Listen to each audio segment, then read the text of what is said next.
classic way to start the game. b6 is a cautious move, which looks to develop the light-squared bishop to b7 and to later undermine the center. This move opens the path for your bishop to enter the game. Their bishop is a fianchettoed, ready to influence the board from the long diagonal. Very good choice. This move prepares for their bishop to join the action. This move activates your knight to strengthen control over the center. They made one of the top moves in this position. You are bringing your knight into play, eyeing the central squares. This move fianchettos their bishop, placing it on a strong diagonal. This move is okay, but not what I would have played. Their better move was to develop a knight and attack the center. You had a better option, but this is not bad.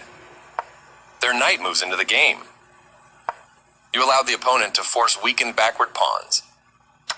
They exchange pieces of equal value. A logical capture. They castled kingside, placing their king in a safer spot away from the center.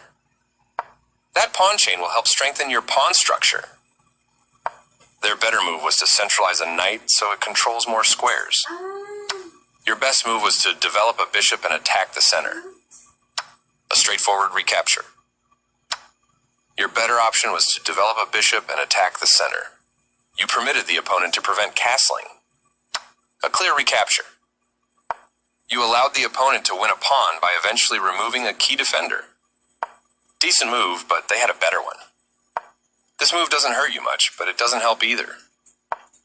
Their better move was to increase a bishop's scope by moving it to a better square. You get a chance to kick a queen. This move loses a pawn. They missed a chance to tactically win a pawn. Your best move was to castle to the same side as the opponent.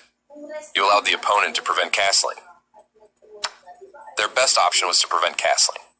You are now able to create a passed pawn. You permitted the opponent to win a pawn by pinning a piece. They used a pin to win your pawn. You've secured your king on the same side as your opponent. A solid strategy. Capturing your hanging knight. You further develop your pieces by moving the rook. They captured your vulnerable rook. Your better option was to recapture a piece. They moved the bishop to safety. Not the best move, but not bad either. Your opponent gave up a bishop, but they are in a winning position nonetheless. You won material by capturing that bishop. Takes back. You offered your opponent the chance to trade off equal material. This move puts their queen on a safer square. Your pawn is no longer hanging and is now defended. Placing the rook